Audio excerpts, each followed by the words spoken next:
नमो अरिहन्ताणं नमो सिद्धाणं नमो आयर्याणं नमो वज्रायाणं नमो लोये सौवसाहुणम्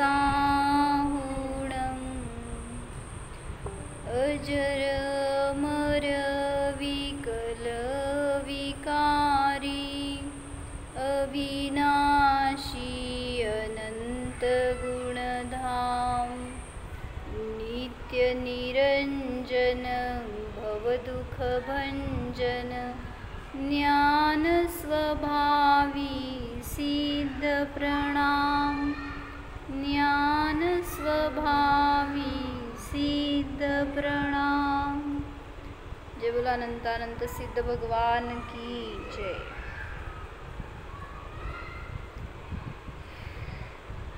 सिद्ध परमेष्ठी हे 5 परमेष्ठींमध्ये सर्वोत्कृष्ट म्हणले गेले। का बरं? कारण जे अन्य 4 परमेष्ठी आहेत त्यांची अल्टिमेट दशा काय आहे तर सिद्ध, म्हणजे ध्येय आपलं सांगितलं की सिद्ध स्वभाव प्रगट करायचं आहे। सिद्ध स्वभावाला जाणून सिद्ध रूप पर्यायामध्ये जेव्हा प्रगट होणार त्यावेळेस तीच परिपूर्ण दशा, तेच परिपूर्ण स्वरूप आहे ज्याला की प्राप्त करायचं आहे। मग अरिहंत असोत, आचार्य असोत, उपाध्याय असो किंवा साधू असो, सगळ्यांनी काय केलं? स्वतःच्या स्वभावाला आश्रय करून जाणलं आणि त्या रूपाने परिणमन केलं असताना ते सिद्ध झाले, होणार। आणि त्यामुळं सांगितलं सिद्ध परमेष्ठी हे सर्वश्रेष्ठ म्हणले जातात। तर आपण बघत होतो सिद्ध पूजेचा अर्थ काय सांगितलं होतं? सिद्ध कोणाला म्हटलं तर ज्यांनी परम पुरुषार्थाच्या द्वारे अंतरंग सर्व कलुषता नष्ट केली आहे, जे की स्वभावाला असे प्राप्त झाले आहेत की त्याच्या निमित्तामध्ये सर्व प्रकारचा कर्मकलंक धुवून गेला। मग आजच्या त्या चंदनाच्या अर्घ्यामध्ये तेच घेतले त्यांनी, म्हणायचं एकदा सहज कर्म कलंक विनाश नैरमल भाव सुवासित चंदनै अनुपमान गुणावलीनायकं सहज सिद्धमहं परिपूजये। काय सांगितलं अर्थ? चंदन जेव्हा चढवतोय आपण तर त्यावेळेस आपले परिणाम कसे, तर त्या चंदनाचं विशेषण केलं। ॲक्च्युली सगळे आपले हे परिणाम आहेत, आपले भाव आहेत, जे की अशा रूप आहेत हे सांगतायत। तर कसं आहे? अमल भावरूपी सुवासित चंदन, असं का सांगितलं विशेषण? तर त्यांनी कसं खुलासा घेतलाय सांगतो। सहज कर्मकलंकाचा विनाश करणारे असे ते कोण आहेत? तर सांगितलं कर्माचा नाश कोण करू शकतं? कोण करू शकतं? कर्माचा नाश कोण करू शकतं असं घ्या। आपण म्हणजे कोण? हो ना, हो की, पण कोण म्हणजे कुठला जीव कर्माचा नाश करू शकतो? कुठल्या परिणामांनी कर्मांचा नाश होतो? तर शुद्धोपयोगानेच कर्मकलंकाचा नाश होतो। मग तो शुद्धोपयोग कसा आहे त्याचं हे विशेषण आहे। म्हणजे प्रत्येक अर्घ्यामध्ये पण त्यांनी शुद्धोपयोगाचीच विशेषता सांगितली आहे किंवा त्या शुद्धोपयोगाचेच वेगवेगळे विशेषण सांगितलेत। जसं जल चढवलं तर काय म्हटलं आपण तिथं? समरसरूपी एक सुधारसाची धारा जेव्हा मनरूपी मणीच्या पात्रामध्ये भरली, म्हणजेच काय झालं? कुठल्या पर्यायामध्ये समता रस प्राप्त होणार आहे? शुद्धोपयोगाच्या पर्यायामध्ये, त्याच्याशिवाय समता नाही. काय म्हणले कळलं का? जेव्हा मी आत्म्याला जाणतो त्यावेळी शुद्धोपयोग प्रगटला आहे, आणि जेव्हा शुद्धोपयोग आहे तेव्हाच माझ्या परिणामात समता आहे. अन्य वेळीस तर एक चांगला, एक वाईट, एक इष्ट, एक अनिष्ट, एक पाहिजे, एक नको, एक शत्रू, एक मित्र, असे परिणाम राहतात. म्हणून सांगतायत की जेव्हा समता रस प्रगट झाला म्हणजेच शुद्धोपयोग प्रगट झाला, त्याच्याद्वारे सर्व कर्मकलंकांचा नाश होतो. म्हणून त्याला नाव दिलं आता अमल भाव. दुसऱ्या चंदनाचा अर्घ्य आहे ना, त्याच्यामध्ये काय सांगायले? अमल म्हणजे निर्मल, मलरहित, त्याला म्हटलं अमल. मग काय सांगतायत? सहज जो कर्म कलंक उसका विनाशक कौन है? तो अमल भाव, निर्मल भाव से सुवासित चंदन, स्वभाव अवलंबन से जो सर्व विकल्पों से दूर हो लेता है, वह इस चिदानंद परमात्मा की पूजा निर्मल भाव से सुवासित चंदन से करता है. काय कळलं? म्हणजे सगळं अध्यात्म सांगायचं आहे बरं का त्यात, त्यामुळं ते रस यायसारखं वाचा. जे केव्हा म्हणतो आपण त्यावेळेस इथं ते त्यातून भाव ग्रहण होऊ दे. म्हणजे जीव अनादीपासून कर्माने बद्ध आहे, बरोबर? कुठल्या कर्मानी? कुठलं कर्म आहे तुमच्याकडं? 8ही कर्म आहेत. केव्हापासून आहेत? जन्मल्यापासून आहे, अनादीपासून. जन्मलं तर याच भावामध्ये जन्मलो. तर सांगितलं जेव्हापासून जीव आहे तेव्हापासून कर्मांचा बंध आहे, आणि त्याच्यामुळं जीव काय म्हणतो? एकदा दुःखी होतोय, परत जन्ममरण करतोय, काहीतरी पीडा दोष ह्याच्यामध्येच अडकलाय. मग म्हणून सांगताय जर या कर्मकलंकांचा नाश करायचा तर कशाच्याद्वारे केला जाणार? म्हणून आपली पहिल्यांदा ही संकल्प पाहिजे, ही दृढता पाहिजे की मला माझ्या कर्मांचा नाश करायचा आहे, आणि ते कर्म मला काय म्हणायचं मुक्त होण्यामध्ये अडथळा करतायत, माझ्या स्वभाव रूपाने परिणामामध्ये अडथळा करतायत. ह्याचं जेव्हा निश्चय होणार ना त्यावेळीच त्याला दूर करण्याचा प्रयत्न करतो. जसं म्हटलं घरामध्ये जर काय साप आला किंवा काय असं एक किडा आला होता, काका काढायला गेले होते किडा, ते माहिती आहे का? तर ते चावेल किंवा त्याच्याने काहीतरी बाधा होईल म्हणून आपण त्याला दूर करायला जातो. मग ते मला घातक आहे किंवा त्याच्याने मला त्रास होणार आहे हे समजलं तर त्याला दूर करायला जातो.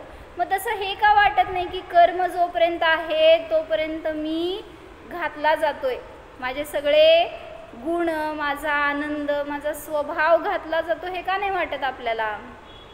मग म्हणून सांगतायत की त्या कर्मकलंकांचा नाश करायचा तर एकच उपाय आहे, शुद्ध आत्मानुभव. आणि त्या आत्मानुभवाचं विशेषण दिलं अमल भाव.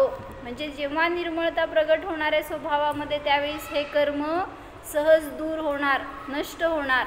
म्हणून सांगितलं निर्मल भावाने सुवासित चंदनाच्या द्वारे सहज कर्म कलंकांचा विनाश केला जातो.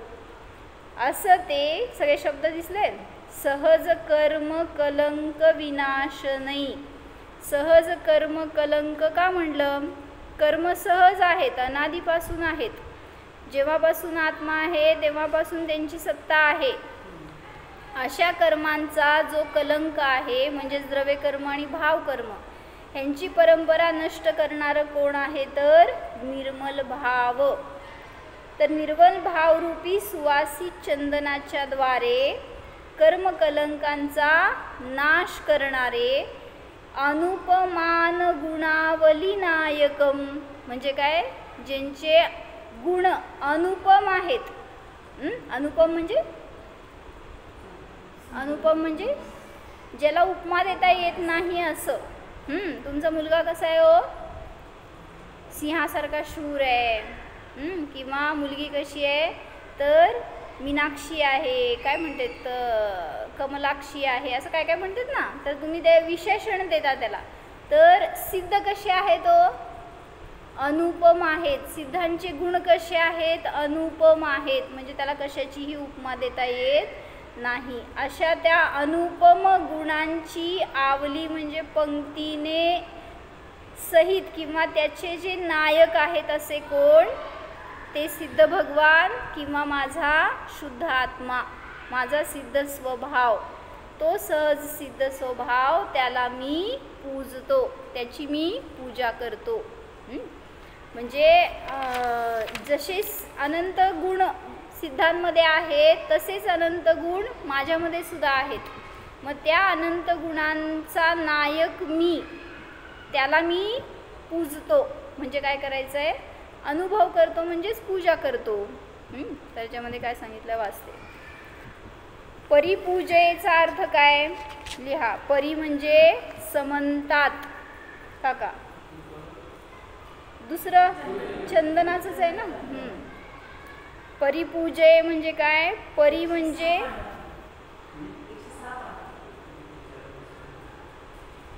परिपूजेमध्ये परी म्हणजे समंतात काका लिहा. समंतात म्हणजे चोहो बाजूने. मन वचन काया को एकाग्र कर, समग्र एकी भाव से पूजये, यानी पूजा करता हूँ. चोहो बाजूने मन वचन कायला एकाग्र करून एकी भावाने पूजा करतो. परिपूजेचा हा अर्थ सांगितला. म्हणजे मी पूजा करतो तर असं माझं सगळं मन वचन काया एकवटून माझा उपयोग एकाग्र करून मी पूजन करतोय. सर्व सिद्ध भगवान जो स्वयं सिद्ध हो गए, जो ध्रुव स्वभाव को प्राप्त हो गए, ऐसे परमात्मा को तथा अपने ही सर्व प्रदेशों में स्वभाव सिद्ध परमात्मा को पूजता हूँ. द्वैत नयाने त्या सिद्धांची पूजा करतो आणि अद्वैत नयाने मी माझ्या मंगलाबेन अद्वैत नयाने कोणाची पूजा करतो, माझ्या सिद्ध स्वभावाची पूजा करतो. मैं अपने को ही अपने आप में जो अनादि अनंत अहेतुक है, शुद्ध शुद्ध पर्यायों से रहित है, चित स्वभावमय है, ऐसे सिद्ध परमात्मा को पूजता हूँ. जो स्वरूप से एक है, सहज सिद्ध है, चित स्वभाव रूप परिणमन वाला है. काहे से पूजता हूँ, तर चंदनाने पूजन करतो. ह्याचं विशेषण सांगतायत. तर चंदन कसं आहे सांगा, कसं आहे. नाही आता त्यात सांगितलेलं विशेषण सांगा, ते कसं आहे चंदन. अजून त्याच्या आधीचं विशेषण काय, त्याच्या आधीचं विशेषण काय, अमल भावरूप. विनाश नाही अमल भाव असा शब्द येतो, त्यामुळे मध्ये र आला.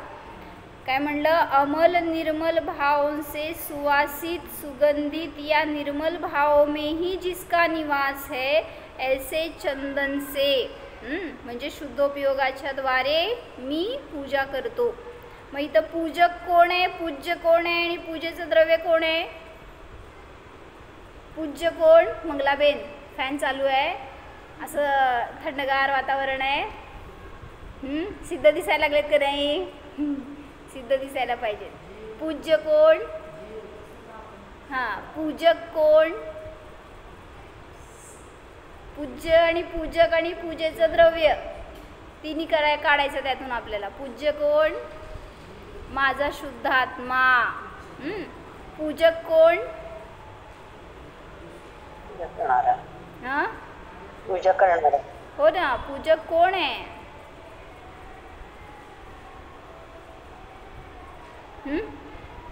पूजक कोण, कोण कोणाची पूजा करायला लागले. ते द्वैत झालं, अद्वैत सांगा. मीच माझी पूजा करतोय, त्याच्यामध्ये पूजक कोण, पूज्य कोण आणि पूजेचं द्रव्य कुठलं. हां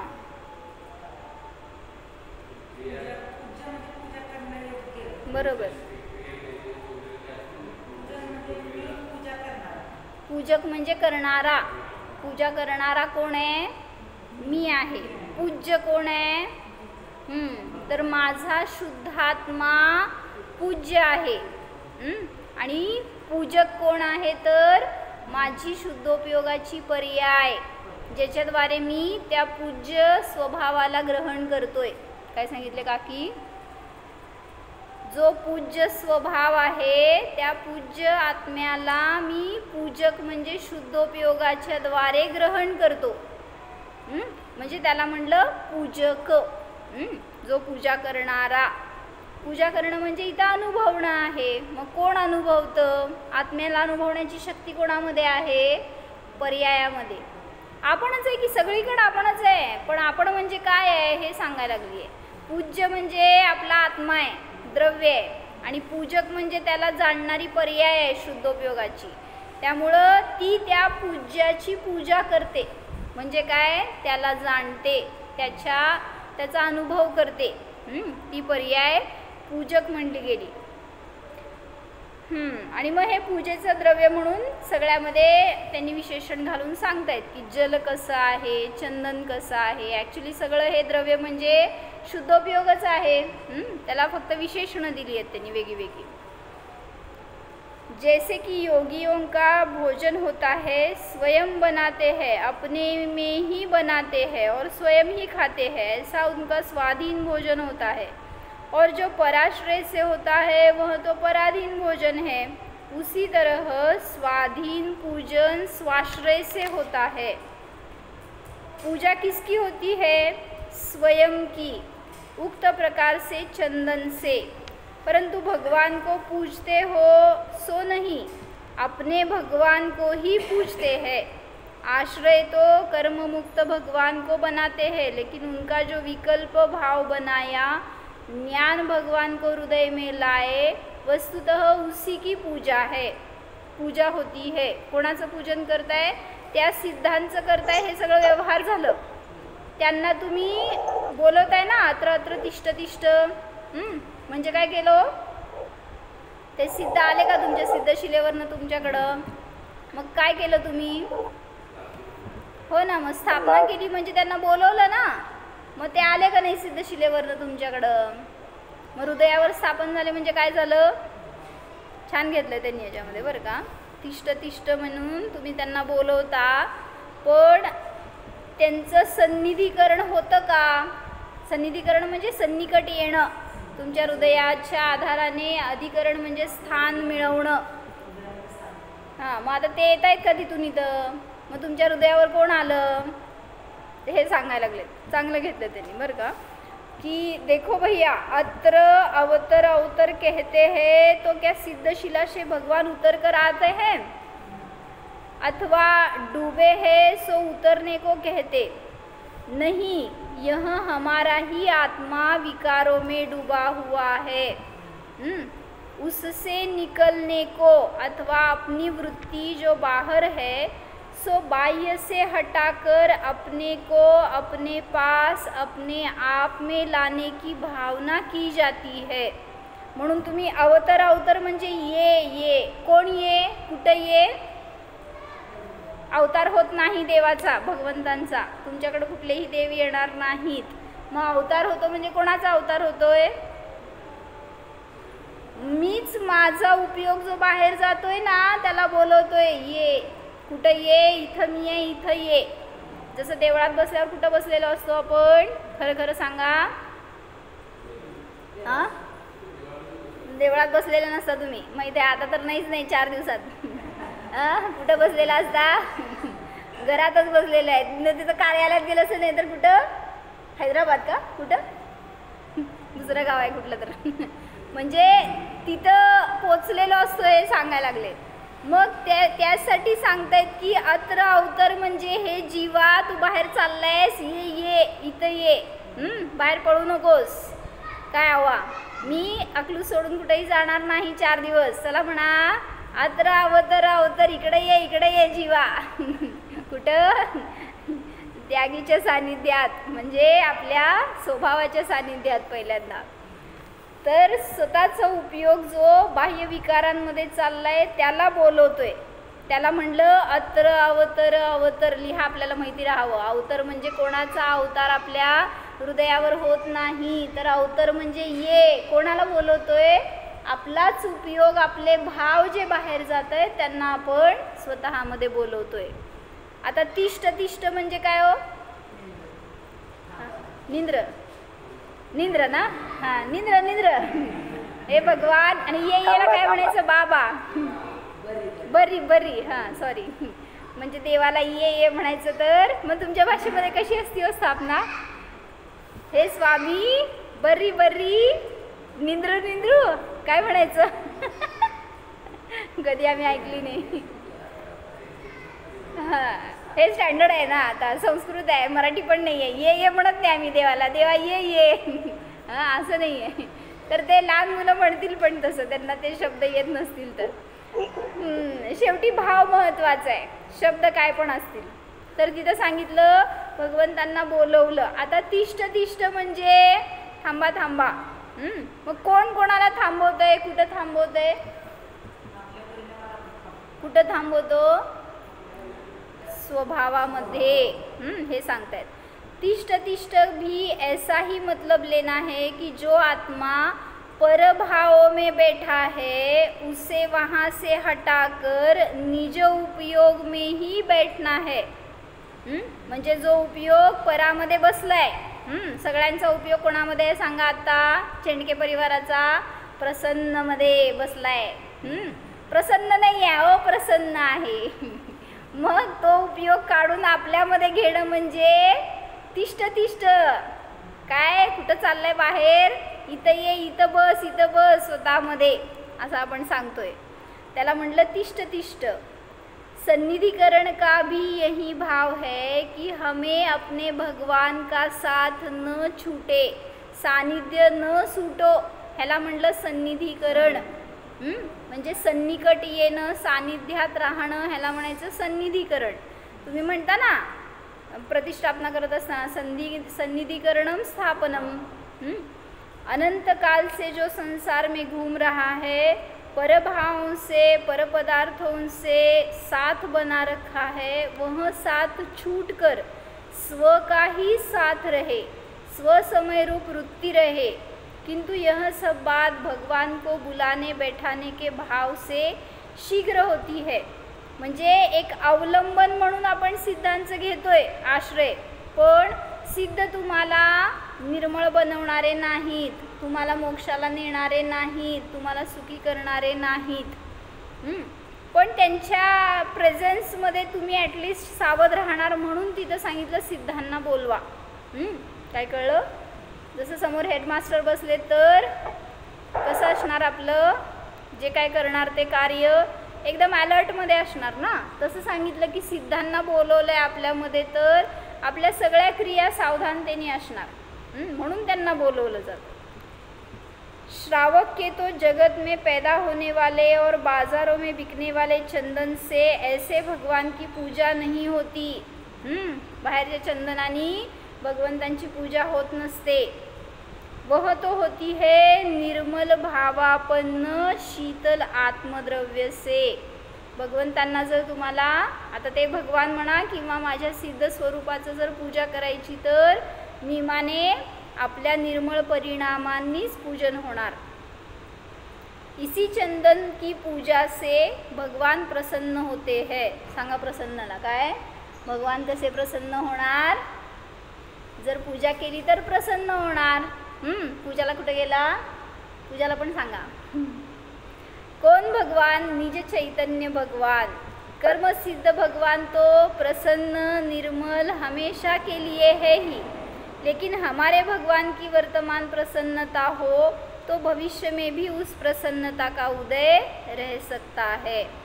निर्मल परिणामों के द्वारा तो निज का ही भगवान खुश होता है. अपनी ही गलती से रागी द्वेषी मोही बन रहे हैं. कितनी बुरी दशा कर रहे हैं अपने भगवान की. कोण कोणाला दुःखी बनवायले हो इथं जगामध्ये? तुम्हाला कोण दुःखी बनवायलंय? कोणी नाही. मीच माझ्या परिणामांना बाहेर घालवतो म्हणून मी दुःखी होतो. हां माझे म्हणायचं सगळीकडं. आता काय म्हणायचं? हां कन्नडमध्ये म्हणा, कन्नडमध्ये म्हणा. नान का काय म्हण? नंग नन. हां काय काय परत म्हणा. नन परिणाम गे परिणाम दिंदा. बरं जाऊ दे, मला ते सुखी दुखी मीच व्हायची म्हणजे मीच माझ्या परिणामांनी सुखी आणि दुःखी होतो. म्हणून माझ्या भगवान आत्म्याला सुखी दुःखी करायला लागलोय मीच. बाहेर कोणी परद्रव्य मला दुःखी करणारं नाही. अन्य परमात्मा तो अपने लिए सभी प्रसन्न है. तर त्यांनी एक इथं दृष्टांत दिला होता की मोह जेवढा आपला अधिक असणार ना तेवढं सांगितलं तुमची अरक्षा आहे, तुमचं परिणाम तेवढे मलिन आहेत. जेवढं बाहेर उपयोग अडकवणार तेवढं मलिनता आहे. म्हणून काय करा, बाहेरून उपयोग काढण्याचा प्रयत्न करा. घरामध्ये राहणार की तुम्ही नाही असं नाही, घरातलं सगळ्या परिग्रहामध्ये राहणार. इथं बसून आठवत आहे का नाही शेतीत काय चाललंय, घरात काय चाललंय, काय काय वस्तू कुठं कुठं ठेवल्यात आहे ना डोक्यामध्ये का नाही. सगळं सोडून आला निस्सही. म्हणजे सगळं धरून बसलेलं आहे धारणेमध्ये आपण. तर ते जरी आहे आपल्याजवळ परिग्रह रूपाने अजून, पण तरीसुद्धा त्याच्यामध्ये आसक्ती कमी करू शकतो का नाही. काय म्हणले, कसं करायचं असं तुम्ही मला सांगायचं, मी तुम्हाला सांगायचं. कसं म्हणजे आम्हाला या सांगितलं ना सकाळी, म्हणले ना काय घरातली वस्तू फुटली, काय झालं त्यावेळेस तुमचं मोह तुमची आसक्ती कळती काय आहे. तुपाचं तांबलं होतं आणि सुनेकडनं बस काय झालं नवीन सून बरं का काका, आणि काय झालं असं तांबलं सांडलं. काय करणार सांगा, काय करणार हो अवा, नवीन सुनेकडनं सांडलं तर चालतंय. आता नवीन आहे कसं बोलायचं काय आणि जुन्या सुनेकडनं सांडलं तर कोप झालेला असतो. म्हणजे मोह आहे ना त्याच्याविषयी, ती आसक्ती आहे. दूध सांडलं तर लय ओरडत नाही, पण तूप सांडलं तर काय म्हणायचं आकाश पाताळ एक झालेला असतं. म्हणून सांगतायत काय की जितका मोह भाव आहे तितकी मलिनता आहे. बुंदेलखंड का प्रतापी राजा छत्रसाल जन्म से ही जंगल के बीच झाड़ी में फेंक दिया गया था. छत्रसाल नावाचा राजा होता, तर त्याला जन्मतःच जंगलामध्ये झाडीमध्ये कोणीतरी फेकून दिलं होतं आणि त्याचे आई वडील दोघं पण युद्धाला गेले होते. तर त्यावेळी सांगितलं की तो बालक 7 दिवसपर्यंत त्या जंगलामध्ये पडला होता आणि अशा ठिकाणी पडला होता की बरोबर त्या बालकाच्या वर झाडावर एक मधुमक्खीचं छत्ता होता आणि त्यातनं एक एक मधाचा थेंब बरोबर त्याच्या तोंडात पडत होता आणि ते त्याच्यावरच जगलं 7 दिवसपर्यंत. सांगा कोण कोणाचं करताय आता. कोणी तिथे छत बांधलं, कोण छत म्हणजे ते काय छत्र काय म्हणायचं पोळं कोण बांधलं, त्याचं थेंब त्याच्या तोंडात येण्यासारखंच रचना, तर तिथंच पडला बरोबर. लहान बाल आहे, थोडी ना ते जाऊन कुठं पडायला जाऊन खाऊ शकणार आहे का बघू शकणार आहे. तर सगळी व्यवस्था म्हणून अकृत्रिम आहे, तुम्ही कशाला करायला जाऊ नका, करणारे नाहीत. त्यामुळं सांगतायत काय कि 7 दिन तक पड़ा रहा और ऊपर के पेड़ में जो मधुमक्खियों का छत्ता था उसमें से भी बूंद बूंद पड़कर टपक कर सीधे मुंह में पड़ने वाली शहद के बल जीवित रहा. पीछे उनके माता पिता जब संकट टलने पर आए और बच्चे को सही सलामत देखा तो अति प्रसन्न और आश्चर्यान्वित हुए कि सचमुच यह अपने भाग्य से जी रहा है, मी त्याचा करता धरता नाही. इतकी आपली बुद्धी तुटली आहे का ओ मुलांपासून. करावं लागतं घरी जाऊन आम्हाला, मी करणार नाही तर कोण करणार. सुनबाई नसल्या कोण करतंय, माझ्याशिवाय चालत नाही. हो म्हणा की काय, सगळ्याला हो म्हणायला लागलाय तुम्ही. म्हणजे तिथं आपली बुद्धी अशी आहे की आपण करता बनायला जातो आणि त्यावेळेस तिथं त्या आईवडिलांनी स्वीकारलं की त्याच्या परिणतीने तो जगतोय, आम्ही काय करता नहीं. यही बात हर एक के लिए है, कोई किसी को जीवित या दुखी या सुखी नहीं करता. मोह से सब अपनी अपनी कषाय को पुष्ट करते हैं. कौन किस पर दया कर सकता है. सब अपने अपने परिणमन से परिणम रहे है. तुम्हाला वाटते की ते नाही का कोण होते ॲडव्होकेट अब्राहम लिंकन ना, तर ते चालले होते कोर्टामध्ये आणि काय दिसलं गाडीतून जात असताना त्यांना की एक डुक्कर का गाढव कोणीतरी चिखलामध्ये फसलंय आणि ते वर घ्यायचा प्रयत्न करते पण त्याला येता येत नव्हतं. म्हटल्यावर ते फार तडफडायला लागलं होतं. मग हे दिसलं त्यांना तर त्यांनी गाडी थांबवायला सांगितली ड्रायव्हरला. स्वतः उतरले आणि त्या पिल्लाला बाहेर काढलं. डुकराचं पिल्लू असेल बहुतेक, तर त्याला स्वतः हात घालून बाहेर काढलं. तोपर्यंत ते हातपाय मारलं, सगळं त्यांच्या अंगावर चिखल झालं. मग तो ड्रायव्हर म्हणतोय मी काढतो, तुम्ही कशाला काढताय. पण ते त्यांनी काहीच न बोलता त्याला बाहेर काढलं. ते गेलं पळत आणि मग ह्यांना वेळ झाला होता, घरी जाऊन कपडे बदलायचं पण टाईम नव्हतं. तसेच गेले कोर्टामध्ये आणि जाऊन समोर बसले तर सगळेजण बघतायत आज कधी असं अशा वेशात कधीच न येणारे, एकदम टॉपमध्ये असणारे आज असे कसे काय. मग सगळ्यांनी विचारलं काय झालं तुम्ही असे का आज. मग त्यावेळेस त्यांनी तर आपल्या तोंडाने काय नाही बोलले.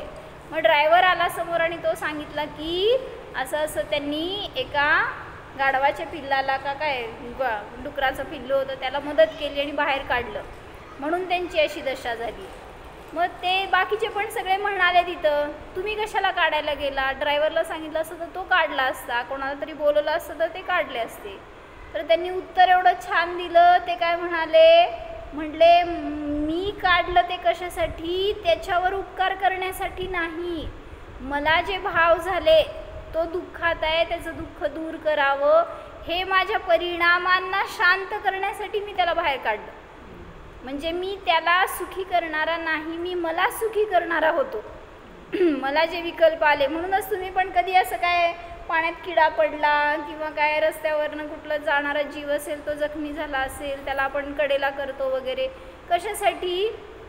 त्याच्यावर उपकार नाही, माझ्या परिणामांना शांत करण्यासाठी. मला जे दुःख झालं ना त्याला बघून त्या दुःखाची शांती करण्यासाठी.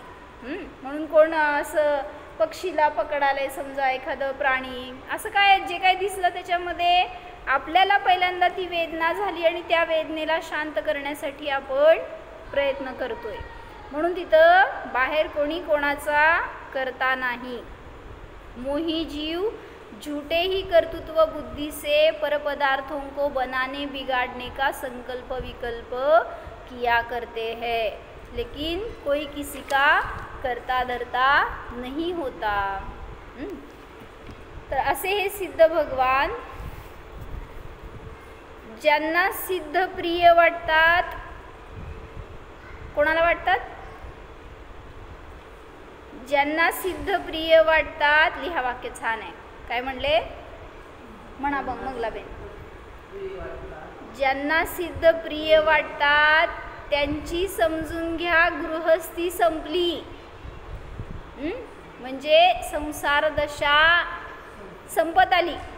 आणि ज्यांना संसार दशा प्रिय वाटते समजून घ्या सिद्धत्व कधीच मिळणार नाही. काय म्हणले हो, काय सांगा की तुम्ही, काय कळलं. ज्यांना सिद्धत्व प्रिय वाटतं किंवा सिद्ध प्रिय वाटतात त्यांची संसार दशा संपुष्टात आली आहे हे समजून घ्या. आणि ज्यांना संसार प्रिय वाटतो त्यांना सिद्धत्व खूप दूर आहे.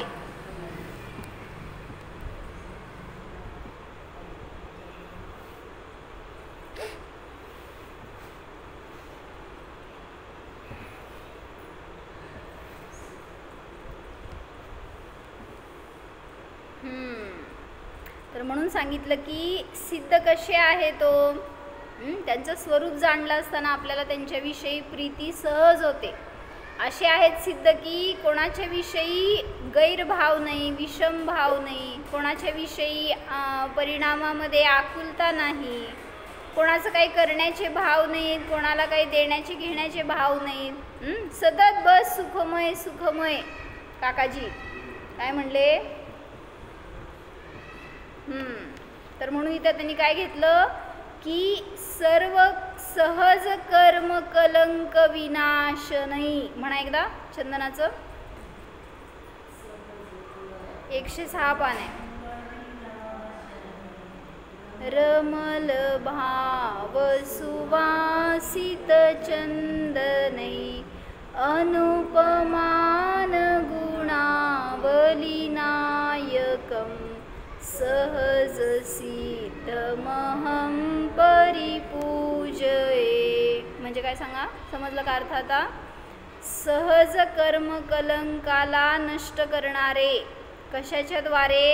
तर अमल भावरूप सुवासिक चंदनाच्या द्वारे सर्व कर्मकलंकांना नष्ट करणारे अनुपम गुणरूपी पंक्तीचे नायक असे ते सिद्ध किंवा असा तो माझा सिद्ध समान आत्मा, तर त्याची मी पूजा करतो.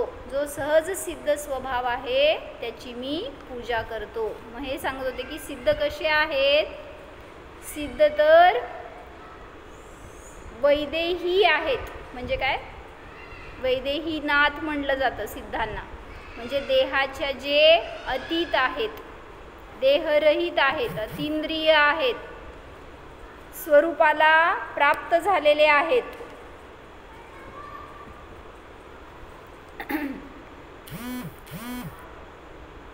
ध्रुव आहेत, अचल आहेत, अनुपम आहेत. सगळ्या ग्रंथांमध्ये गाथांमध्ये आपल्याला सिद्धांचं स्वरूप कळतं. एक म्हणा बघू सिद्धांची गाथा. सिद्धांची गाथा म्हणा एखादी.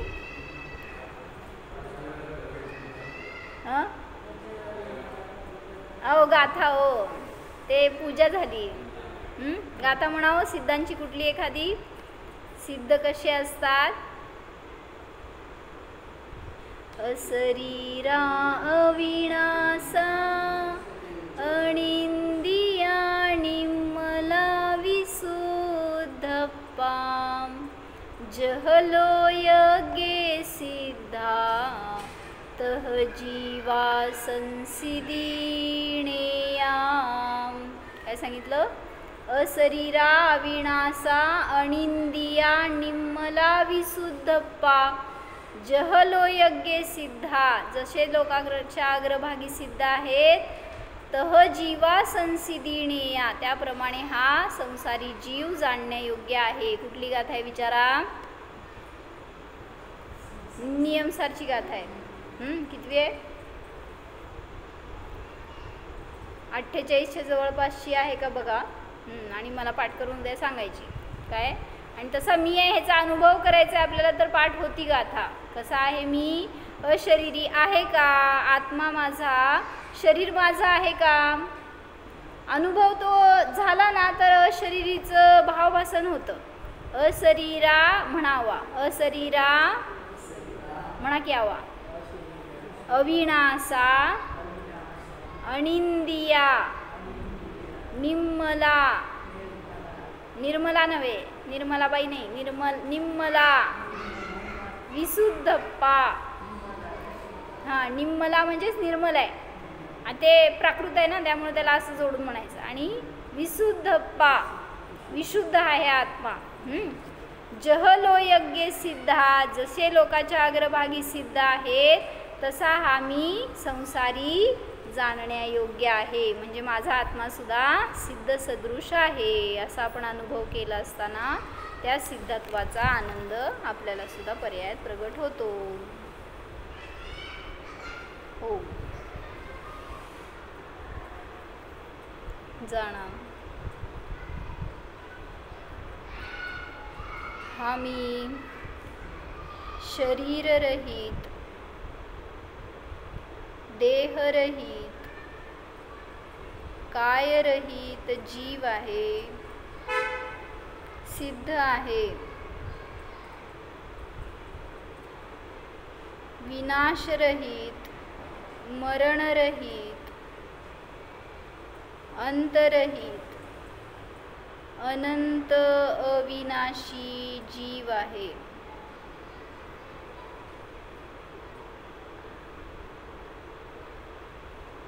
अतींद्रिय स्वरूपोहम निर्मल स्वरूपोऽहम् विशुद्ध स्वरूपोऽहम् सिद्धोऽहम् ॐ